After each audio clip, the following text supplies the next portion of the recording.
नमस्कार साथियों, एमन क्लासेस में आप सभी का स्वागत है। आज के इस वीडियो में साथी रीजनिंग से संबंधित 10 महत्वपूर्ण प्रश्नों की चर्चा करेंगे जो आपके कॉम्पिटिटिव एग्जाम के लिए काफ़ी ज़्यादा इंपॉर्टेंट होगा। अगर साथी आप रेलवे से संबंधित किसी परीक्षा की तैयारी कर रहे हैं तो आप इस वीडियो में आखिरी तक जरूर बने रहिएगा। आते हैं डायरेक्टली अपने प्रश्नों को देखते हैं। सबसे पहला प्रश्न जो है साथी आपका एनालॉजी से पूछा गया है। ये आपसे कह रखा है उस विकल्प को आपका चयन करना है जो तीसरे पद से उसी प्रकार संबंधित है जैसा कि दूसरा पद साथी पहले पद से संबंधित है। अब पहले पद में क्या दे रखा है? पहले पद में साथी आपका कवि दे रखा है, दूसरे पद में कविता दे रखा है।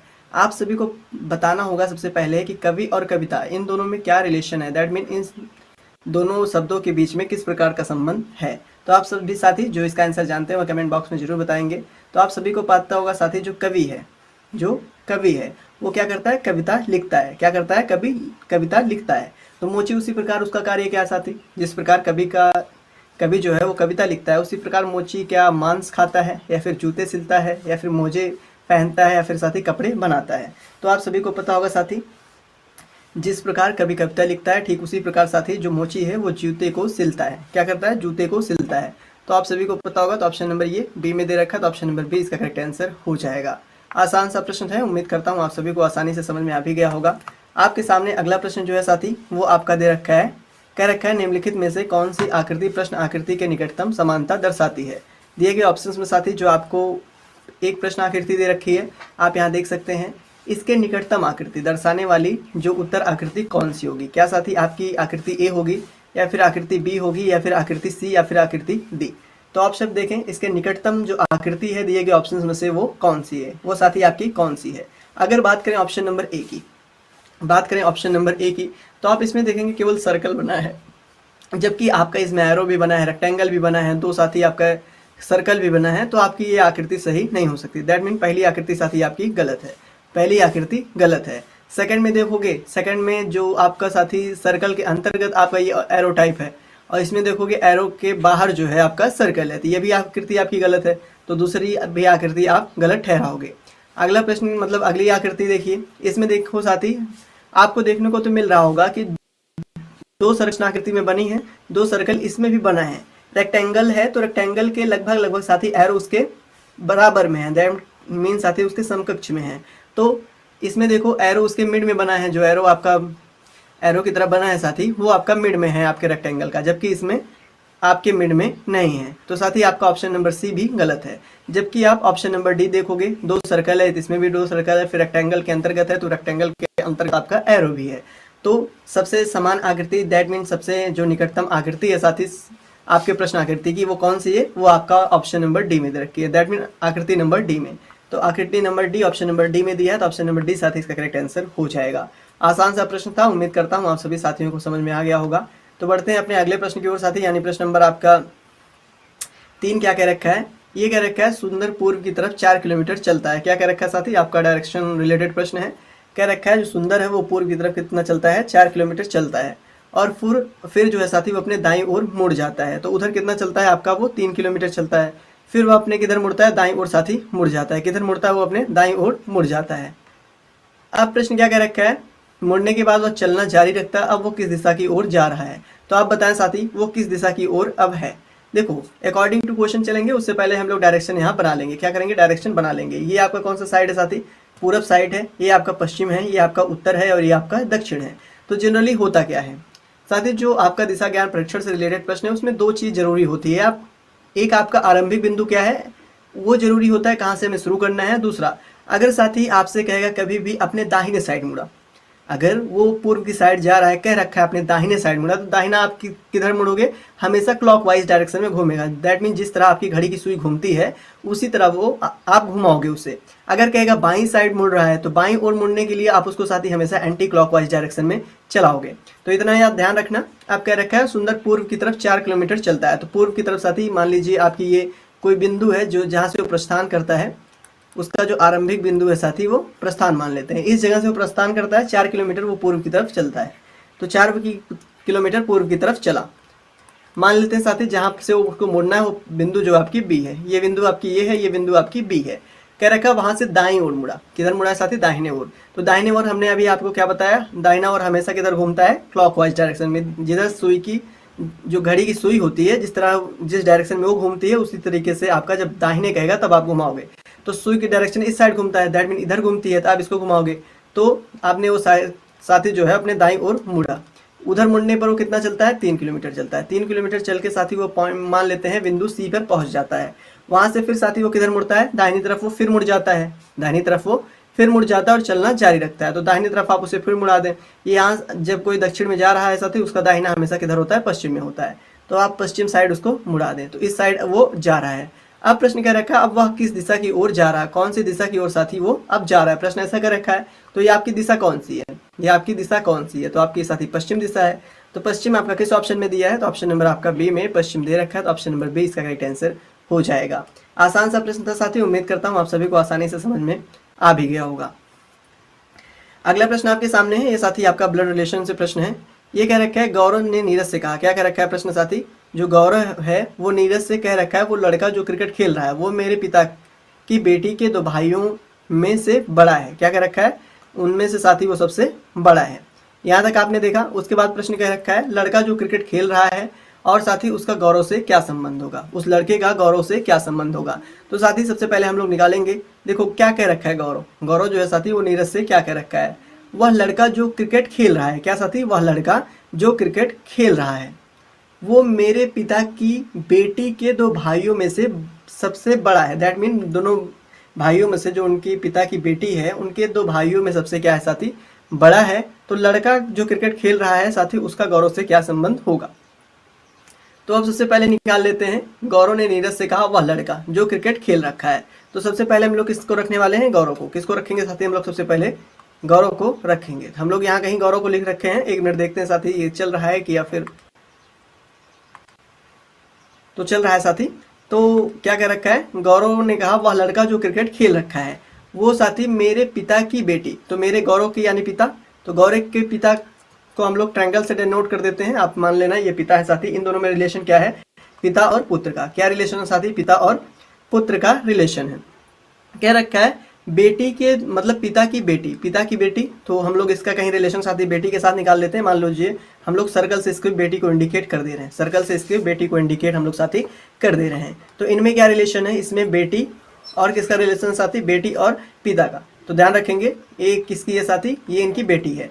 तो अब गौरव और इस लड़की में तो आपको संबंध नजर आ रहा होगा, भाई बहन है, लेकिन पूछ रखा है 2 भाइयों में से सबसे बड़ा है। तो गौरव ने नीरज से कहा वो लड़का जो क्रिकेट खेल रहा है, तो वो लड़का साथी जो क्रिकेट खेल रहा है, तो हम इसको क्या करते हैं, लड़का रख लेते हैं। क्या करते हैं, लड़का ही ऐसे लिख लेते हैं साथी। वो आप दोनों भाइयों में सबसे बड़ा है, दैट मीन इनकी बेटी के जो 2 भाई हैं उसमें सबसे बड़ा है, तो ये सबसे साथी बड़ा है। अब लड़का जो क्रिकेट खेल रहा है उसका गौरव से क्या संबंध है, जो लड़का क्रिकेट खेल रहा है उसका गौरव से क्या संबंध है।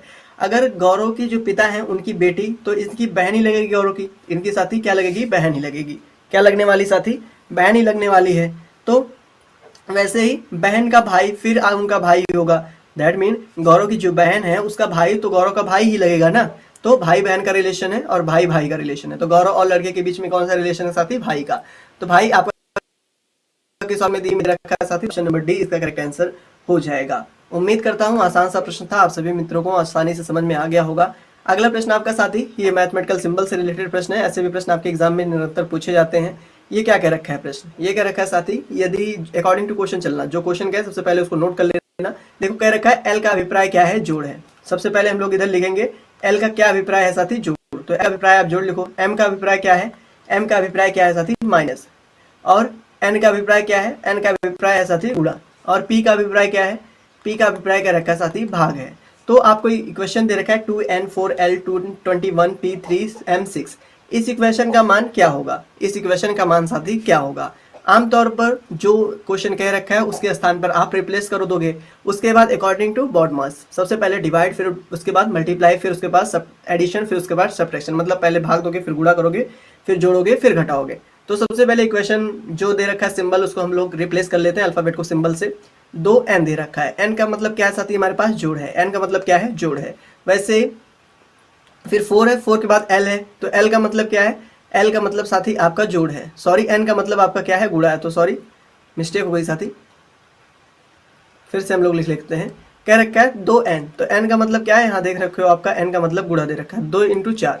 फिर उसके बाद l है, l का मतलब क्या है, जोड़ है।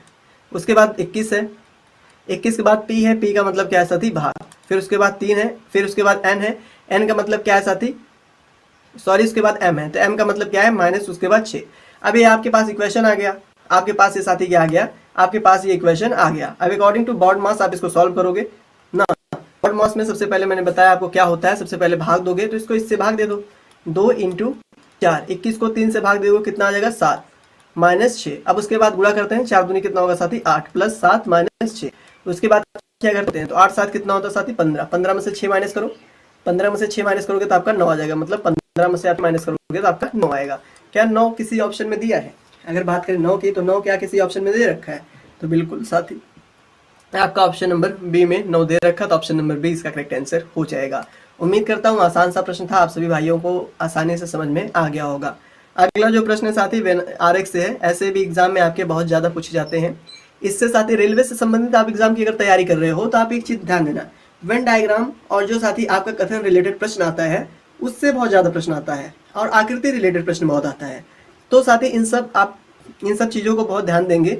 दैट मीन इनसे जो प्रश्न आते होंगे वो बहुत ज़्यादा सॉल्व करिएगा आप, क्योंकि साथ ही रीजनिंग और मैथ्स दोनों प्रैक्टिस के हैं। दैट मीन आप जितना प्रैक्टिस करोगे रीजनिंग और मैथ की उतना ज़्यादा आप निपुण होगे। अगर आपको मैथ्स की क्लासेस चाहिए साथ ही मॉर्निंग में 6 बजे वो आपकी अपलोड होती है, तो आप उनको 6 बजे जाकर देख सकते हो। तो साथ ही रीजनिंग की 8 बजे चलती है, वही समानता जीके जीएस की 2 बजे क्लास आपकी चलती है। तो जिसको में आपको प्रॉब्लम है उससे आप जुड़ सकते हो। ये प्रश्न वेन आरेख का कह रखा है, आपको उस वेन आरेख का चयन करना है साथी जो निम्नलिखित शब्दों का सर्वाधिक उचित प्रतिनिधित्व करता है। अब देखो क्या दे रखा है शब्द आपके पास, गणित दे रखा है, भौतिक दे रखा है और रसायन दे रखा है। भौतिक और रसायन ये दोनों को तो आपको सभी को पता होगा साथी, ये आपके विज्ञान के प्रकार हैं।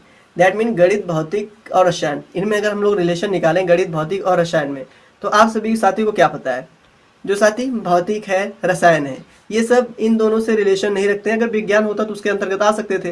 दैट मीन ये भी एक अलग सब्जेक्ट है, सब्जेक्ट के बेस पे देख लो। गणित है ये भी एक अलग सब्जेक्ट है, भौतिक विज्ञान रसायन विज्ञान दोनों आपस में किसी तरह कनेक्टेड नहीं है। अगर विज्ञान होता गणित की जगह तो साथी ये भौतिक रसायन दोनों उसके अंतर्गत आ जाते, लेकिन यहाँ पर गणित दे रखा है, इन सब में कोई संबंध नहीं है।